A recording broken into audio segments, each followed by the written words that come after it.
Lepas tu ni dia kata banyak mana dia nak boleh. Lepas tu dengan bayaran mas kahwin secara ansuran boleh juga, ansuran. Dan tidak memberi sebahagian daripada mas kahwin mengikut keadaan hari atau masa keengganan perempuan bergaul dengan lelaki yang mengadakan akad mut'ah dengannya. Misalnya mereka mengadakan akad mut'ah untuk 10 hari dan menentukan mas kahwin sebanyak 100 misalnya. Tetapi si laki-laki itu bimbang perempuan yang ia lakukan mut'ah tidak akan memenuhi tempoh yang dipersetujui itu, maka bolehlah ia mengadakan mut'ah dengan bayaran mas kahwin secara beransur-ansur, bayar sikit-sikit lah. Hari ni 10 riyal, esok 10 riyal pula pada lagu tu. Jika perempuan itu hanya memenuhi kepuasan lelaki tersebut selama 5 hari sahaja, maka lelaki itu perlu bayar RM50 sahaja. Begitu. Ni ada riwayat dia. Ada riwayat. Bukan saja kita kata. Ada dalam kitab dia sebut. Lepas tu kitab-kitab yang muktabar pula.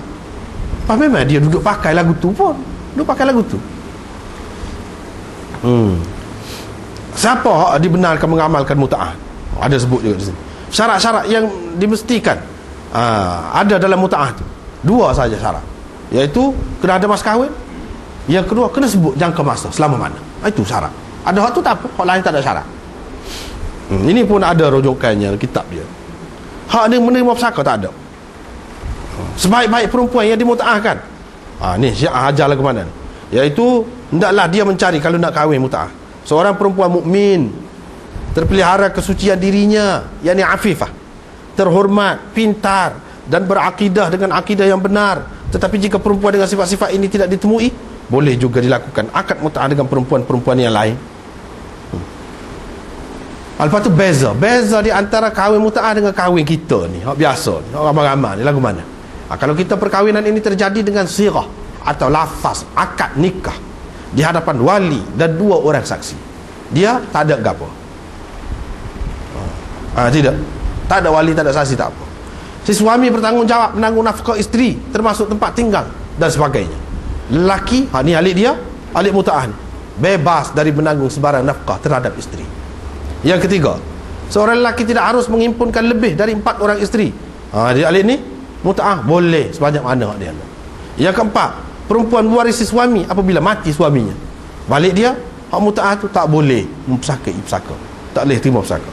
Yang kelima, persetujuan bapa merupakan satu syarat bagi sahnya perkahwinan anak dara. Dia tak perlu itu. Yang keenam, tempoh perkahwinan berterusan selagi suami isteri itu hidup jika tidak berlaku perceraian. Bagi mereka, tak. Tempoh perkahwinan mut'ah mungkin suku jam, mungkin sehari, mungkin juga banyak lagi lah, ikut sebagaimana yang disebutkan. Kalau cerai pula, cerai beza dia. Perceraian berlaku dengan lafaz talak, dengan sedar, pilihan sendiri, bukan dengan terpaksa. Ini hak kita. Alik dia, hak mut'ah. Perceraian berlaku bila habis tempoh tu. Habis tempoh dengan sendiri terpisah. Yang disebutkan dalam akad. Balik kita lagi. Edah bagi talak bagi perempuan ialah 3 kali suci. Dia tidak. Dia tidak. Setengah saja, setengah daripada itu. Wajib atas suami menanggung nafkah isteri semasa eddahnya. Dia tidak, tak ada apa. Tak ada apa. Itulah. Sebab itulah anda sebut juga dalam ni, petik juga pernah guru anda sendiri sebut dulu. Dia kata dalam tulisan dia, petik juga dalam ni, tak ada dalam dunia ni satu ajaran apa pun sesat setara mana, tak ada. Dia kata 2 perkara ni, berbohong dengan berzina ni boleh pahala.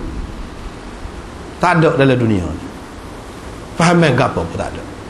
Istihad dengan banyak pula riwayat tak ada, kecuali Syiah. Cuma dia tukar nama saja.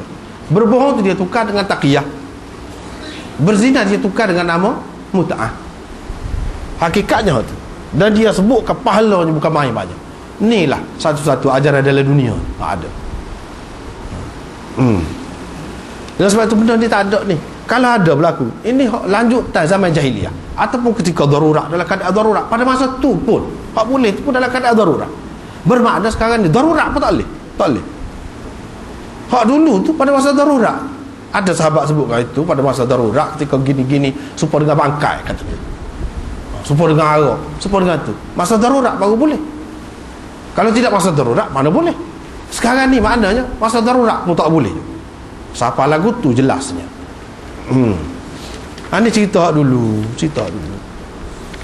Waktu dia duduk sebut tu, sebut lafaz istimta' tu, famastamta'tum bihi minhum, istimta' tu bukan sebut nikah.